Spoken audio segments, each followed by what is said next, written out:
Hi ಸ್ನೇಹಿತರೆ, ಎಲ್ಲರಿಗೂ ನಮಸ್ಕಾರ. ಸೊ ಯಾರ್ಯಾರೆಲ್ಲ RRB NTPCಗೆ ಸೊ ರೆಡಿ ಆಗ್ತಾ ಇದ್ದಾರೆ, ಸೊ ಅವ್ರಿಗೆಲ್ಲ ಒಂದು GK ಸರಣಿಯನ್ನ ತರ್ತಾ ಇದ್ದೀನಿ. ಸೊ ಎಷ್ಟು ದಿನ ಉಳಿದಿದೆ ಗೊತ್ತಿಲ್ಲ. ಸೊ ಇದಕ್ಕಿಂತ ಮುಂಚಿತವಾಗಿ ನಾನು ಮಾಡಬೇಕಾಗಿತ್ತು. ಸೊ ಅದರ ಹಲವಾರು ಕಾರಣಗಳಿಂದ ಸ್ವಲ್ಪ ಬ್ಯುಸಿಯಲ್ಲಿದೆ. ಸೊ ಹೋದ್ ಸರಿ ಕೇಳಿದಂಥ ಪ್ರಶ್ನೆಗಳು ಯಾವ ರೀತಿ ಇದೆ, ಸೊ ಯಾವ ಅಧ್ಯಾಯದ ಮೇಲೆ ಹೆಚ್ಚು ಕೇಳಿದ್ದಾರೆ, ಯಾವ ಚಾಪ್ಟರ್ ಮೇಲೆ ಹೆಚ್ಚು ಕೇಳಿದ್ದಾರೆ, ಸೊ ಇದನ್ನೆಲ್ಲ ಸ್ಟಡಿ ಮಾಡಿ ಸೊ ಹಲವೊಂದಿಷ್ಟು ಚಾಪ್ಟರ್ನ ಇಲ್ಲಿ ನಾನು ತಂದಿದ್ದೀನಿ. ಸೊ ಫಸ್ಟ್ ಒಂದು ಚಾಪ್ಟ್ರು ಇವತ್ತಿಂದು ಸೈನ್ಸಲ್ಲಿ ಸೊ ಯಾವ ಸೆಲ್ಸ್ ಆ್ಯಂಡ್ ಫಂಕ್ಷನ್ಸ್ ಮೇಲೆ, ಸೊ ಜೀವಕೋಶದ ಮೇಲೆ ಸೊ ನಾನು ಇವತ್ತು ಚಾಪ್ಟರ್ ಕ್ವಶನ್ ಆನ್ಸರ್ನ ಹೇಳ್ತಾ ಇದ್ದೀನಿ. ಸೊ ಇಂಪಾರ್ಟೆಂಟ್ ಕ್ವಶನ್ಸ್ ಇದೆ, ಸೊ ಯಾರು ಮಿಸ್ ಮಾಡಬೇಡಿ, ನೋಟ್ನ ಮಾಡ್ಕೊಳ್ಳಿ. ನಿಮಗೆ ಏನಾದರೂ ಈ ನೋಟ್ಸ್ ಬೇಕಾದರೆ ಸೊ ನನಗೆ ಕಾಮೆಂಟಲ್ಲಿ ತಿಳಿಸಿ. ನಾನು ಮುಂದಿನ ಸಾರಿ ಟೆಲಿಗ್ರಾಮ್ ಗ್ರೂಪ್ ಮಾಡಿ ಸೊ ಅದರಲ್ಲಿ ಜಾಯ್ನ್ ಆಗಕ್ಕೆ ಹೇಳ್ತೀನಿ. ಸೊ ಎಲ್ಲರೂ ಜಾಯ್ನ್ ಆಗುವಂತೆ. ಸೊ ಆಮೇಲೆ ನಾನು ಎಲ್ಲಾನು ಕೊಡ್ತಾ ಹೋಗ್ತೀನಿ. ಈಗ ಕ್ವಶನ್ ಕಡೆ ಹೋಗೋಣ ಬನ್ನಿ. ಜೀವಕೋಶದ ಅಧ್ಯಯನವನ್ನು ಏನೆಂದು ಕರೆಯುತ್ತಾರೆ? ಸೊ ಇದು ಸಿಂಪಲ್ ಕ್ವಶನ್, ಈ ರೀತಿ ಕೇಳಲ್ಲ, ಬಟ್ ನಾನು ಕೇಳಿದ್ರು ಹೇಳೋಕ್ಕಾಗಲ್ಲ ಅಂತೇಳಿ ಸೊ ಎಲ್ಲ ಈಸಿಯಿಂದ ಹೈ ಲೆವೆಲ್ವರೆಗೂ ಸೊ ತಂದಿದ್ದೀನಿ. ಸೊ ಜೀವಕೋಶದ ಅಧ್ಯಯನವನ್ನು ಏನೆಂದು ಕರೀತಾರೆ ಅಂತಂದ್ರೆ ಸೈಟಾಲಜಿ. ಸೊ ಸೊ ಜೀವಕೋಶವನ್ನು ಮೊದಲು ಕಂಡು ಹಿಡಿದವರು ಯಾರಪ್ಪ ಅಂತಂದ್ರೆ ರಾಬರ್ಟ್ ಹುಕ್.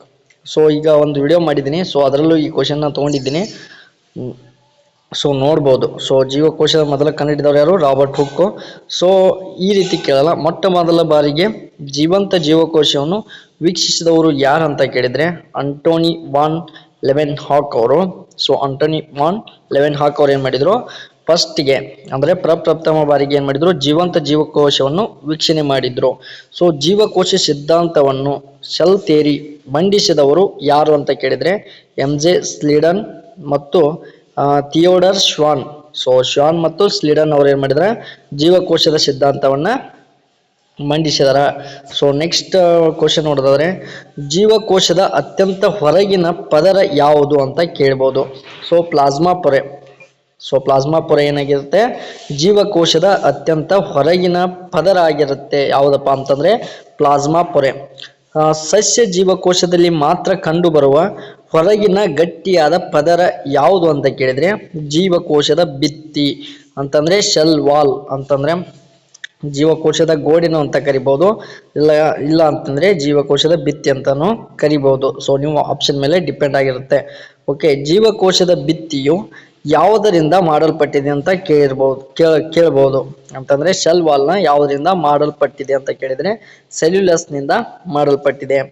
ಜೀವದ ಮೂಲಭೂತ ಮತ್ತು ರಚನಾತ್ಮಕ ಘಟಕ ಯಾವುದು ಅಂತ ಕೇಳಿದ್ರೆ ಜೀವಕೋಶ ಅಂತ ಹೇಳಬೇಕು. ಜೀವದ ಮೂಲಭೂತ ಮತ್ತು ರಚನಾತ್ಮಕ ಘಟಕ ಜೀವಕೋಶ.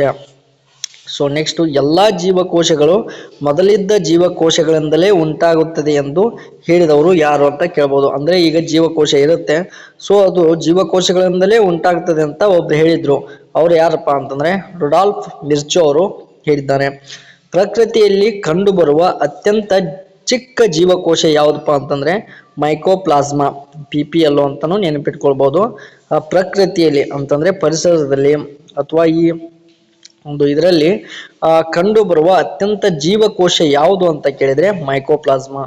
ಜೀವಕೋಶದ ಅಂಗಕಗಳು ಮತ್ತು ಕಾರ್ಯಗಳು, ಸೆಲ್ ಆರ್ಗಾನೆಲ್ಸ್ ಮತ್ತು ಫಂಕ್ಷನ್ಸ್ ನ ಕೇಳಿದ್ರೆ ಜೀವಕೋಶದ ಶಕ್ತಿ ಕೇಂದ್ರ ಯಾವುದು ಅಂತ ಕೇಳ್ಬೋದು. So mitochondria. ಜೀವಕೋಶದ ಶಕ್ತಿ ಕೇಂದ್ರ ಮೈಟೋಕಾಂಡ್ರಿಯಾ. ನೆಕ್ಸ್ಟ್, ಜೀವಕೋಶದ ಆತ್ಮಹತ್ಯೆ ಚೀಲಗಳು ಯಾವುವು? ಲೈಸೋಸೋಮ್ಗಳು. ಲೈಸೋಸೋಮ್ ಏನಿದೆಯಲ್ಲ, ಸೊ ಇದು ಜೀವಕೋಶದ ಆತ್ಮಹತ್ಯೆ ಚೀಲಗಳು.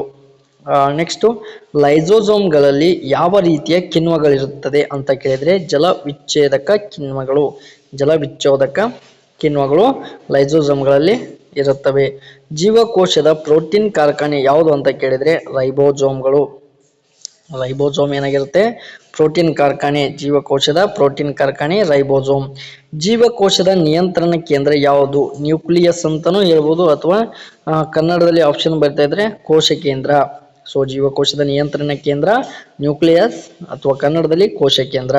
ಸೊ ನೆಕ್ಸ್ಟ್, ಕೋಶ ಕೇಂದ್ರವನ್ನು ಕಂಡುಹಿಡಿದವರು ರಾಬರ್ಟ್ ಬ್ರೌನ್. ಜೀವಕೋಶದ ಸಾರಿಗೆ ವ್ಯವಸ್ಥೆ ಅಥವಾ ರಸ್ತೆಗಳು ಎಂದು ಯಾವುದನ್ನ ಕರೀತಾರೆ ಅಂತ ಕೇಳಿದ್ರೆ ಎಂಡೋಪ್ಲಾಸ್ಮಿಕ್ ರೆಟಿಕ್ಯುಲಮ್, ER ಅಂತ ನೆನಪಿಟ್ಕೊಳ್ಬಹುದು. Endoplasmic reticulum. ಏನಿವು ಜೀವಕೋಶದ ಸಾರಿಗೆ ವ್ಯವಸ್ಥೆ ಅಥವಾ ರಸ್ತೆಗಳು ಅಂತನ ಕರಿಬಹುದು. Endoplasmic reticulum.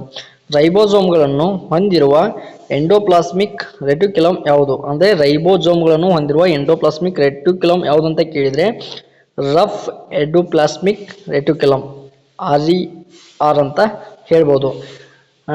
Rough endoplasmic reticulum ಏನಿವು ರೈಬೋಸೋಮ್ಗಳನ್ನು ಹೊಂದಿರುವ ಎಂಡೋಪ್ಲಾಸ್ಮಿಕ್ ರೆಟಿಕ್ಯುಲಮ್. ಮತ್ತು ಲಿಪಿಡ್ಗಳ ಸಂಶ್ಲೇಷಣೆಯಲ್ಲಿ ಸಹಾಯ ಮಾಡುವ ಅಂಗ ಯಾವುದು ಅಂತ ಕೇಳಿದರೆ ಸ್ಮೂತ್ ಎಂಡೋಪ್ಲಾಸ್ಮಿಕ್ ರೆಟಿಕ್ಯುಲಮ್.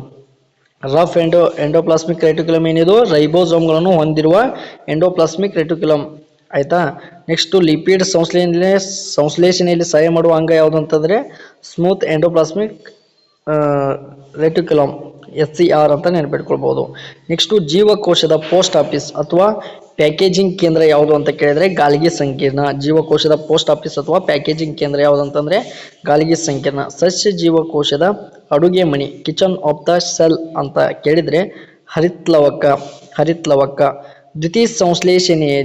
ದ್ಯುತಿಸಂಶ್ಲೇಷಣೆಗೆ ಕಾರಣವಾದ ವರ್ಣದ್ರವ್ಯ ಯಾವುದು ಅಂತ ಕೇಳಿದರೆ ಪತ್ರಹರಿತು. ದ್ಯುತಿಸಂಶ್ಲೇಷಣೆ ನಿಮಗೆಲ್ಲ ಗೊತ್ತಿರುತ್ತೆ, ಚಿಕ್ಕವರಿಂದಲೂ ನೋಡ್ಕೊಂಡು ಬಂದಿರ್ತೀರ, ಬಟ್ ಒಬ್ಬೊಬ್ಬರಿಗೆ ನೆನಪಿರಲ್ಲ. ಸೊ ಆದರೂ ಹೇಳ್ತಾ ಇದ್ದೀನಿ, ನನಗೆ ಒಂದೊಂದ್ಸಾರಿ ನೆನಪಿರಲ್ಲ. ಸೊ ನಾನೇನೋ ಇದನ್ನ ನೋಡಿ ಹೇಳ್ತಾ ಇದ್ದೀನಿ ಅಂತ ನನಗೆ ಸಡನ್ ಆಗಿ ಹೇಳ್ತಾ ಇದ್ದೀನಿ. ನೆಕ್ಸ್ಟು ಯಾವ ಅಂಗಕವನ್ನು ಜೀವಕೋಶದ ಒಳಗಿನ ಜೀವಕೋಶ ಎನ್ನಲಾಗುತ್ತದೆ? ಮೈಟೋಕಾಂಡ್ರಿಯಾ ಮತ್ತು ಕ್ಲೋರೋಪ್ಲಾಸ್ಟ್. ಇವುಗಳಿಗೆ ಸ್ವಂತ DNA ಇರುತ್ತದೆ. ಮೈಟೋಕಾಂಡ್ರಿಯಾ ಮತ್ತು ಕ್ಲೋರೋಪ್ಲಾಸ್ಟ್ಗಳು ಇವುಗಳು ಸ್ವಂತ DNA ಹೊಂದಿರುತ್ತವೆ. ಇವು ಅಂಗಕವನ್ನು ಜೀವಕೋಶದ ಒಳಗಿನ ಜೀವಕೋಶ ಎನ್ನಲಾಗುತ್ತದೆ. ಜೀವಕೋಶದಲ್ಲಿ ದ್ರವ ಮತ್ತು ಆಹಾರವನ್ನು ಸಂಗ್ರಹಿಸುವ ಚೀಲಗಳಂತಿರುವ ಭಾಗ ಅನ್ನು ನೋಡೋದಾದರೆ ರಸದಾನಿಗಳೇನಿರ್ತವೆ ಜೀವಕೋಶದಲ್ಲಿ ದ್ರವ ಮತ್ತು ಆಹಾರವನ್ನು ಸಂಗ್ರಹಣೆ ಮಾಡುತ್ತವೆ. ತಳಿಶಾಸ್ತ್ರ ಮತ್ತು ಜೀವಕೋಶ ವಿಭಜನೆ. ಅನುವಂಶೀಯತೆಯ ಮೂಲ ಘಟಕ ಅಂತಂದರೆ ಜೀನ್ ಎನ್ನುವುದು ತಳಿಶಾಸ್ತ್ರ ಮತ್ತು ಜೀವಕೋಶ ವಿಭಜನೆಯ ಅನುವಂಶೀಯತೆಯ ಮೂಲ ಘಟಕ ಜೀನ್. DNA ವಿಸ್ತೃತ ರೂಪವನ್ನು ನೋಡೋದಾದರೆ ಡಿಯೋಕ್ಸಿರೈಬೋ ನ್ಯೂಕ್ಲಿಕ್ ಆಸಿಡ್.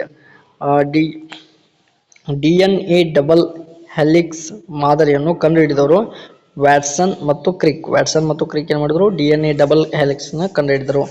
ಮನುಷ್ಯನ ಒಂದು ಜೀವಕೋಶದಲ್ಲಿ ಎಷ್ಟು ವರ್ಣತಂತುಗಳಿರ್ತವೆ ನೋಡೋದಾದರೆ 46 ಇರ್ತಾವ. ಬಟ್ ಅಥವಾ ಜೋಡಿ ಎಷ್ಟಿರ್ತಾವ ಅಂತ ಕೇಳಿದರೆ 23 ಇರ್ತಾವ. ಜೈವಿಕ ಬೆಳವಣಿಗೆಗೆ ಕಾರಣವಾಗುವ ಜೀವಕೋಶ ವಿಭಜನೆ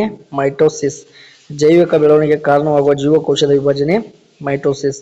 ಸಂತಾನೋತ್ಪತ್ತಿ ಜೀವಕೋಶಗಳಲ್ಲಿ ನಡೆಯುವ ವಿಭಜನೆ ಮಿಯೋಸಿಸ್. ಅರ್ಧ ವಿಭಜನೆ, ಅದು ಜೈವಿಕ ಬೆಳವಣಿಗೆಗೆ ಸಮ ವಿಭಜನೆ ಆಗಿರ್ತೈತಿ. DNA ಒಂದು ಭಾಗವಾಗಿರುವ ಸಕ್ಕರೆ ಯಾವುದು ಅಂತ ನೋಡೋದಾದರೆ ಡಿಯೋಕ್ಸಿರೈಬೋಸ್. RNAದಲ್ಲಿ ಥೈಮಿನ್ ಬದಲಿಗೆ ಇರುವ ಬೇಸ್ ಯಾವುದು ಅಂತ ನೋಡೋದಾದರೆ ಯುರಾಸಿನ್. ಜೀವಕೋಶ ವಿಭಜನೆಯನ್ನು ಮೊದಲು ವೀಕ್ಷಿಸಿದವರು ವಾಲ್ಟರ್ ಫ್ಲೆಮಿಂಗ್. ನ್ಯೂಕ್ಲಿಯಸ್ ಹೊರಗೆ DNA ಎಲ್ಲಿ ಕಂಡುಬರುತ್ತದೆ ಅಂತ ನೋಡೋದಾದರೆ ಮೈಟೋಕಾಂಡ್ರಿಯಾ ಮತ್ತು ಹರಿತ್ಲವಕಗಳಲ್ಲಿ ಕಂಡುಬರುತ್ತದೆ. ಮಾನವ ದೇಹದ ಜೀವಕೋಶಗಳು. ಮಾನವ ದೇಹದಲ್ಲಿ ಅತಿ ಉದ್ದವಾದ ಜೀವಕೋಶ ಯಾವುದು ಅಂತ ನೋಡೋದಾದರೆ ನರಕೋಶ. ಮಾನವ ದೇಹದಲ್ಲಿ ಅತಿ ದೊಡ್ಡ ಜೀವಕೋಶ ಯಾವುದು? ಅಂಡಾಣು. ಅತಿ ಉದ್ದವಾದ ಜೀವಕೋಶ ಯಾವುದು ಅಂತ ಕೇಳಿದರೆ ನರಕೋಶ ಮತ್ತು ಅತಿ ದೊಡ್ಡ ಜೀವಕೋಶ ಅಂಡಾಣು. ಮಾನವ ದೇಹದಲ್ಲಿ ಅತಿ ಚಿಕ್ಕ ಜೀವಕೋಶ ಯಾವುದು ಅಂತಂದರೆ ವೀರ್ಯಾಣು. ಯಾವ ಮಾನವನ ಜೀವಕೋಶದಲ್ಲಿ ಜೀವಂತ ದ್ರವ್ಯವನ್ನು ಎನ್ನುತ್ತಾರೆ? ಜೀವಕೋಶದಲ್ಲಿನ ಜೀವಂತ ದ್ರವ್ಯವನ್ನು ಏನೆನ್ನುತ್ತಾರೆ ಅಂತ ನೋಡೋದಾದರೆ ಪ್ರೋಟೋಪ್ಲಾಸ್ಮಾ, ಜೀವದ್ರವ್ಯ.